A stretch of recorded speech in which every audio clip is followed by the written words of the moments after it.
झारखंड के पूर्व मुख्यमंत्री हेमंत सोरेन के भाभी सीता सोरेन झारखंड मुक्ति मोर्चा से इस्तीफा देने के बाद भाजपा में शामिल हो गई। भाजपा में शामिल होते ही आरोप प्रत्यारोप का दौर शुरू हो गया। आइए सुनते हैं कांग्रेस के प्रवक्ता शांतनु मिश्रा ने क्या कुछ कहा। सीता सोरेन जी का भाजपा में जाना ये एक राजनीतिक महत्वाकांक्षा का निर्णय है और मेरा मानना है कि जिस तरह से उन पर उनकी सदस्यता को लेकर एक तलवार लटकी हुई थी, न्यायालय में मामला चल रहा है और उनको लग रहा होगा कि वो भाजपा में जाकर इस पर कोई राहत मिल सकती है फौरी तौर पर, और कहीं ना कहीं ईडी, सीबीआई और इन सबों का भय विपक्ष के नेताओं पर लगातार इस देश में बना हुआ है। आप देखे होंगे कि अभी भी हमारे हजारीबाग में विधायक के यहाँ छापा पड़ना और कई ऐसे जगहों पर जहाँ विपक्ष के लोग हैं, विपक्ष के नेता हैं, उनको डराने का, धमकाने का बीजेपी प्रयास कर रही है। बस ये इसी का नतीजा है और एक लंबे समय से सीता सोरेन जी को प्रयास किया जा रहा था और इसी का नतीजा है कि वो आज भाजपा में गई है। इसको लेकर भाजपा के प्रवक्ता और विधायक ने भी अपनी अपनी प्रतिक्रिया दी है। देखिए, झारखंडी कल्चर में, झारखंडी अस्मिता में घर की बड़ी बहू जो है वो माँ के समान होती है। और आज सीता सोरेन जी की जो पीड़ा देखी हम लोगों ने उनके पत्र के माध्यम से, जिससे उन्होंने जेएमएम की प्राथमिक सदस्यता से इस्तीफा दिया, वो बिल्कुल मन को झकझोर देने वाला है। उन्होंने कहा कि बड़ी बहू के साथ अन्याय हो रहा है और उनके खिलाफ पार्टी के भीतर भी साजिश हो रही है। वो जेएमएम का आंतरिक मामला नहीं रहा, क्योंकि वो सार्वजनिक जीवन में है, वो एक माननीय विधायक भी है।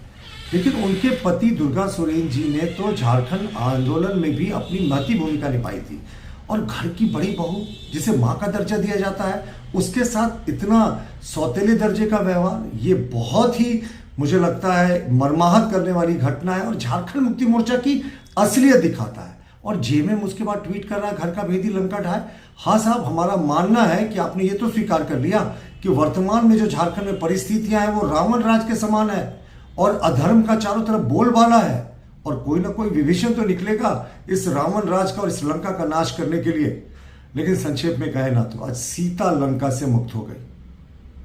पार्टी के सभी प्राथमिक पदों से इस्तीफा दे दिया है जेएमएम के और 2 बजे आज वो दिल्ली में बीजेपी ज्वाइन करने जा रही है। ये तो मुझे नहीं पता कि बीजेपी ज्वाइन करने जा रही है, आप ही से पता चल रहा है कि वो बीजेपी ज्वाइन करने जा रही है। देखिए, सीता सोरेन के पति की बड़ी भूमिका झारखंड आंदोलन में रही है और लगातार वो अपमानित होती रही हैं। 3 बार की विधायक हैं। उनको लग रहा है कि जो पहली बार का विधायक है उनका देवर वो मंत्री बन रहा है और मैं इसी परिवार की बड़ी बहू हूँ, हमारे पति की भूमिका भी है और मैं अपमानित हो रही हूँ।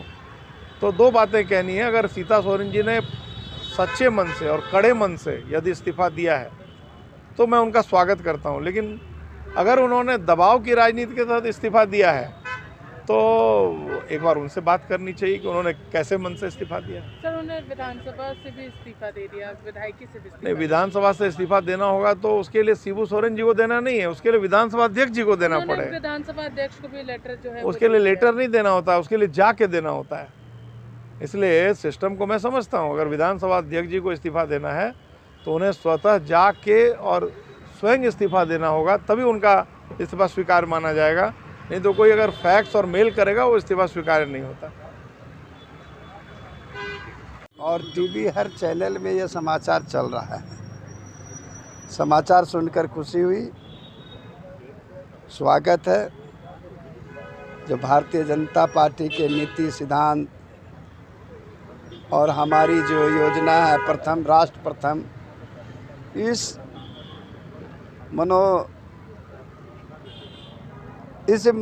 दिशा से अगर लोग आ रहे हैं तो निश्चित तौर पर हम लोग स्वागत है। और अभी आप ही लोग किसी माध्यम से जानकारी हो रही है, अभी कार्यालय हैं, जानकारी और भी लेंगे तो और कुछ आपको बताएंगे। सर, उन्होंने लेकिन जो पत्र में लिखा है, उन्होंने कहा है कि उनके परिवार के साथ स्वर्गीय दुर्गा सोरेन के देहांत के बाद से उनके परिवार के ऊपर लगातार साजिश हो रही है, उनके हमेशा अलग करने की कोशिश की जा रही है। ये तो दिख रहा है और अगले के पार्टी में क्या हो रहा है, अगले घर में क्या हो रहा है, हम लोग ताक झाँक नहीं करते और हम इसमें बोल भी नहीं सकते हैं। लेकिन ये ज़रूर कहेंगे कि कहीं ना कहीं ये ज़रूर है कि उनके अंदर कोई टीस रही होगी, कोई बात रही होगी, उनका अपमान हुआ होगा, कुछ हुआ होगा, नहीं कह सकते हम लोग। लेकिन हम लोग ये ज़रूर है, एक मजबूत राजनीति, परिपक्व राजनीति महिला हैं और उनका सम्मान है पूरे झारखंड में। और ऐसे सम्मानित व्यक्ति जो है झारखंड के विकास के लिए सोचकर, जो भारतीय जनता पार्टी का जो सोच है, गीता सीता सबको पार्टी में ला रहा है। ये सब लोग देखिए, जब कोई अच्छा काम होता है, जब कोई अच्छा काम होता है, देश के लिए एक अच्छा संदेश जाता है, लोकसभा का चुनाव भी है, तो लोग आते हैं, तो उसमें कोई दिक्कत नहीं, सब आते हैं, तो हम लोग के लिए अच्छे मजबूत होंगे, हम लोग और मजबूत होंगे। हम लोग पार्टी ज्वाइन करने की बातें जो आ रही हैं, नहीं पता इसके बारे में, हमको नहीं जानकारी। आप लोग के द्वारा ये जो चल रहा है मीडिया में कि वो बीजेपी ज्वाइन करेंगी या इस्तीफा दे दी है, ये सब आपके माध्यम से हो रहा है, लेकिन अधिकृत जानकारी अभी हम लोग को पार्टी की ओर से नहीं आया है। ठीक है, लीजिए एक सवाल